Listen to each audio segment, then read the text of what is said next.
Hi, I'm Kevin, And I'm Amanda. and we are serving up All that jam.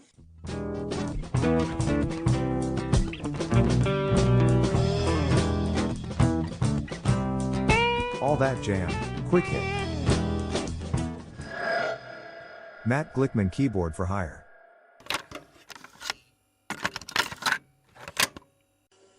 Just looking at everyone you played with, and I'm a huge fan of Marcus Rezak. He was actually out here doing some music for the podcast over Labor Day weekend, and everybody else too. In terms of like kind of going along for that ride, are there certain artists that you kind of just instantly felt like you connected with? And I'd love to know, a little bit about maybe what some of those experiences were like. I connected with him on the gig I had with him last year. Mhm.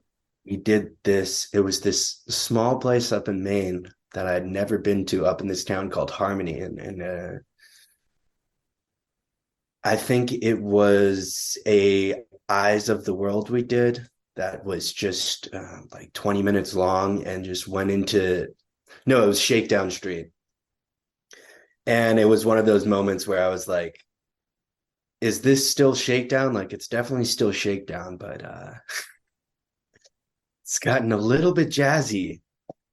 And he was like bold enough to make some moves there, and I was like, sure, let's go for it. Let's take it out.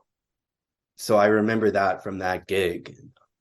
I haven't played with him much since, but that was really fun. I know you've played with Zach Nugent a bunch. Like, how was that experience for you? That was so amazing. Probably one of my most favorite gigs that I've done. Yeah. How did that I come about? Like, how did you make that connection? How did it come about? We were sort of pen pals because he sells a lot of gear, and then I started hitting people up because I needed some gigs, and he needed a keyboard player at the same time for a few weeks of shows at Nectar's and like some other shows. So I was the sub for that, and it was a big honor for me. Yeah, I know one of the things Kevin and I like to talk about a lot is, you know, not that it's one or the other, but sometimes people tend to kind of naturally gravitate toward Garcia band, you know, versus Dead, or kind of have a different relationship with each of those pieces, right, of the puzzle. Do you feel that way? Like, is there sometimes it's song selection, that really soulful kind of Garcia band sound? Like, what do you think kind of about all that? It's funny, I like to listen to the Dead stuff more, but I like to play the JGB stuff more because I love playing organ. Mm-hmm. And we actually did both together because there was a run of shows with the JG3, which had members of, we had Cheryl Rucker and Sunshine from Further on vocals and me on organ, and some people from Swimmer on the rest of the instruments, and Zach on guitar, and did a handful of shows like that. And that was really fun. You can really have a lot of liberty with organ doing that. Yeah, I would imagine, and that's such an integral, powerful part of so many of the songs in that catalog too. I could definitely see that. Yeah, I love playing with all sorts of Dead tributes and all sorts of JGB tributes, and there's plenty to be found. And everybody has their own way of doing things. I play in this band called Owsley's Owls, where the bassist used to be in noise bands a lot. So they take the Dead repertoire and they take it out a lot more. Like, I need some of that too in my life. There you go. Now about the yard, have you talked about the Yardbirds thing, this family tree Oh, we show? didn't talk about Yardbirds yet. We didn't get All to right. them yet. All right, you want to get into a little bit about that and how? I mean, who is left in the Yardbirds? I guess would be my first question. Only Jim McCarty, the drummer, but there's still legendary cats who are filling in the other roles, and I really think that it's just been awesome being a part of this obscure record that's being made that I don't really know too much about. Okay. How did they kind of, I guess, similar to when we were chatting about Zach and some of the other work, that connection point to me, it's like I'm very fascinated with.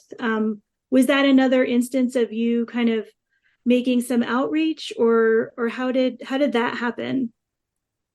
A friend of mine who I knew through some other people, they needed a keyboard player for their band, and I was like, sure. So I did some gigs and some studio work for their band, which was just like this local band with a psychedelic light show.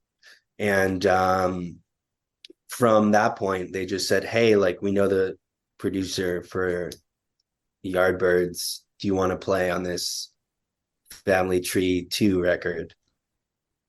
And I said, yeah, I'd love to.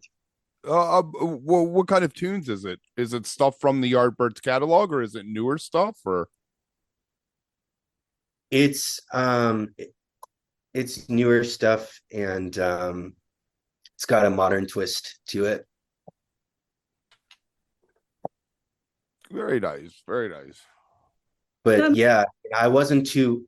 I knew about the band, but it wasn't like the Grateful Dead where I like knew all the songs and stuff like that. It was just a band that I respected, and I was like, sure, I will do some all remote work. Interesting. So it was, I guess he lives in what, London? The drummer, or lives in England? yeah. And the producer's in Rhode Island, and I was in Massachusetts. It's awesome. So that must be a follow-up to, I'm guessing, what the original Family Tree album was, which had come out probably almost 20 years ago now, if I'm thinking of. Okay. Yeah. They're working on a follow-up. Okay. That's awesome. Yeah, it was a good kind of a good mix of artists they had on the first one, if I remember correctly, including, Jim, of course, all over that one too. Yeah. It's been really exciting to work on that. And yeah, it's just improved my playing too. Really has. Oh, I bet, for sure. Do you know about, so I'm guessing that hasn't been released then yet, because I couldn't find anything about it. Okay. No, it's not being released yet. Well, All definitely right. eyes open for that. Awesome. Yeah, definitely keep your eyes open for that.